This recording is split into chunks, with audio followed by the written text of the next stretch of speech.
In this video, we will see about the hypothesis testing. Hypothesis testing is based on the assumption. Suppose you are assuming that the thing that will happen, if that thing will happen, then it is a case of null hypothesis. If that thing is not happen, that is a case of alternate hypothesis. So we can say that hypothesis is divided into two parts, or hypothesis testing has two types. First one is null hypothesis, second type is alternate hypothesis. Null hypothesis is denoted by using H0.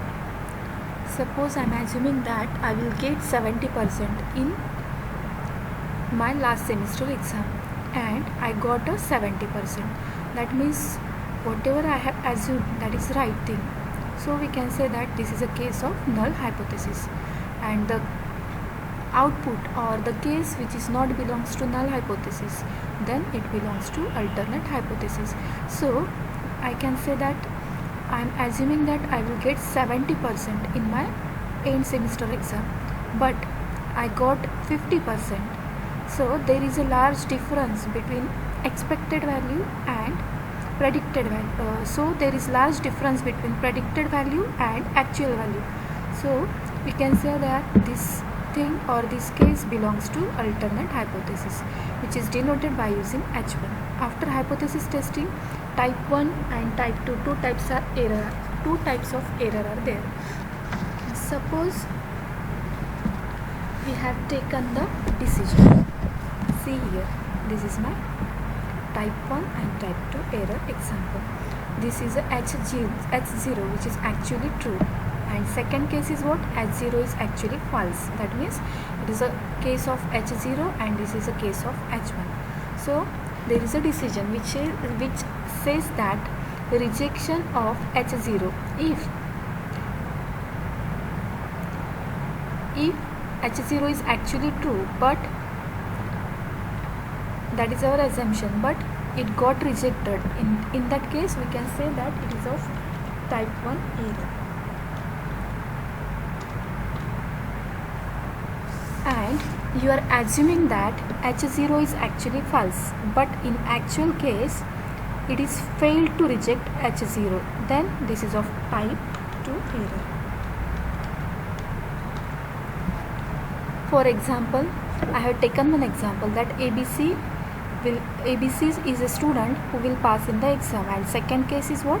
He will not pass the exam. So first case is what? I am rejecting the null hypothesis, that is reject H0. If I am rejecting this, but actually I am assuming that it is of type pass, that means this is of type 1.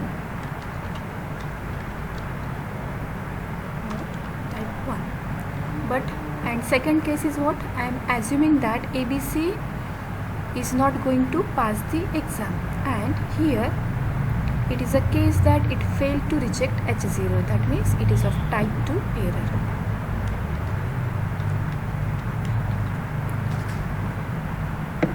That means suppose I am assuming that the something will happen, but actually this is not happening, that is it is rejected case, then it is of type 1.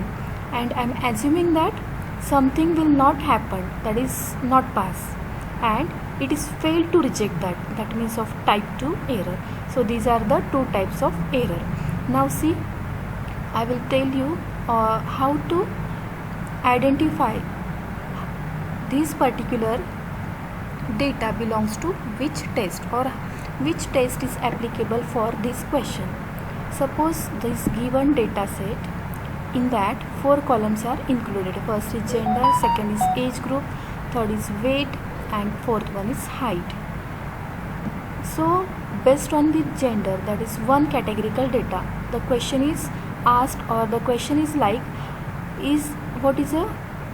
or how many males are there, or what is the strength of men. Just a minute. First one is what? Categorical data, which is based on the first column. Suppose that first column is what?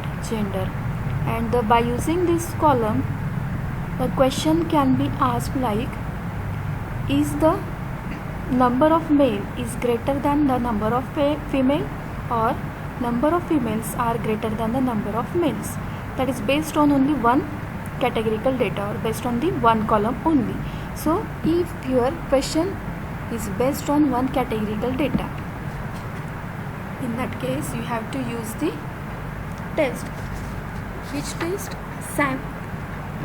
One sample test.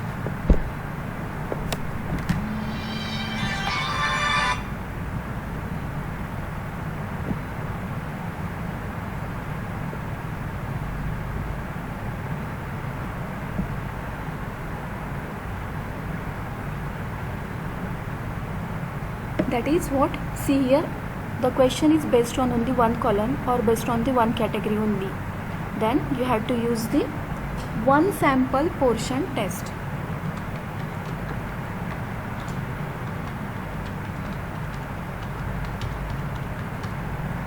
Here H0 means what? There is no difference between assumption and actual value, and H1 is what? There is a difference between assumption and actual value. So if the question which is based on only one categorical variable, in that case you have to test is one sample portion test. Now see the given data set. Suppose the question is asked which is based on the two column, or which is based on the two category. One is gender and second is age group. So whatever possible combinations of the questions which are based on the two category, okay, for that you have to use the chi-square test.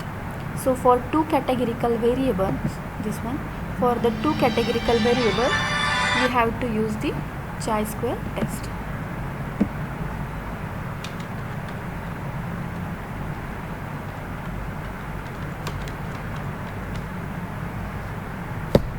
Now see next one. Suppose the question which is asked and which is based on the continuous variable, or which is based on the numeric value, one numeric value, either it is based on the weight or it is based on the height, only one continuous variable. In that case you have to use the t test.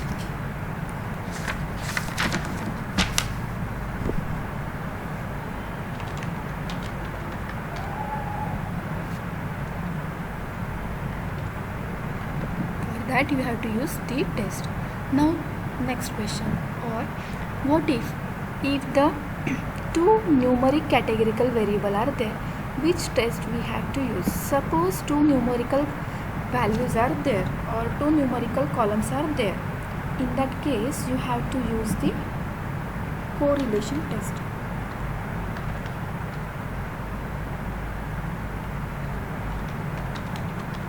Here we are using the Pearson correlation test, and which is denoted by using the value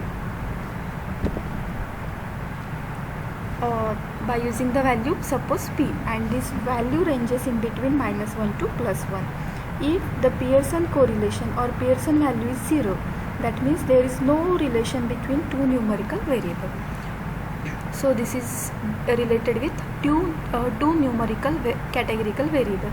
What if there is a combination of one numerical value, this one, and two categorical value, or two numerical value and one categorical value? For that you have to use the ANOVA test.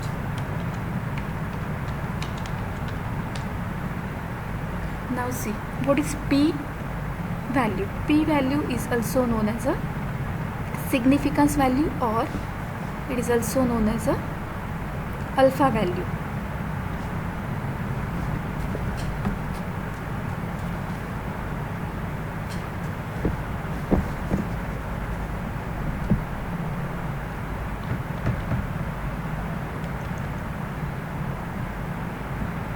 Now see the example for understanding the p value.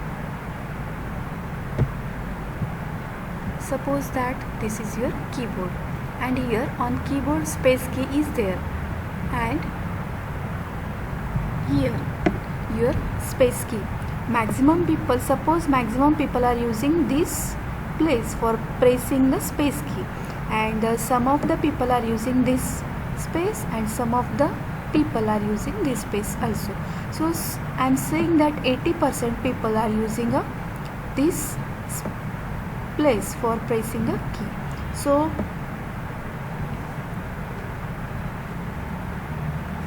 that the remaining 20% people, we can say that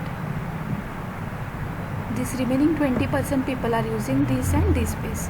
If I am equally divided this space, then 10% people are using this side of space, this side place, and 10% people are using this side of space. So how to identify the percentage by using p-value? Suppose p-value p is equals to 0.08 is given. That means 80% people are using this space for pressing the key, and remaining are the 20% which are using this space and which are using this space. So if we are plotting a bell plot, then plot will be like this.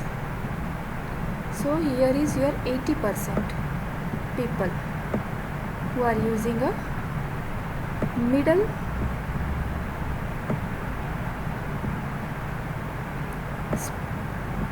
place for pressing a key, and this is known as tail value or tail. This is first tail and this is a second tail.